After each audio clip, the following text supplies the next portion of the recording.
میرے اللہ نے کہا کلن وعد اللہ الحسنى، میرے نبی تیرے جتنے صحابی ہیں، جتنے تیرے ساتھی ہیں، وہ ان سے گناہ بھی ہوں گے، غلطیاں بھی ہوں گی، پر میرا وعدہ ہے سب جنتی۔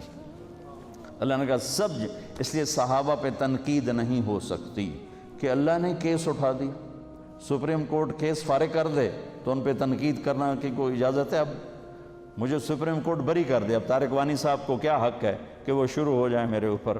میرے اللہ نے کہا میرے نبی میرا وعدہ، سورہ فتح، کلن وعد اللہ الحسنى، میں تیرے تمام صحابہ کو جنت دوں گا۔ لہذا کبھی صحابہ کے بارے میں زبان گندی نہ کرنا، ورنہ بہت بڑی ہلاکت کا سامنا کرنا پڑے گا۔ ایمان خطرے میں پڑ جاتا ہے جب صحابہ کے بارے میں کوئی بکواس کرتا ہے۔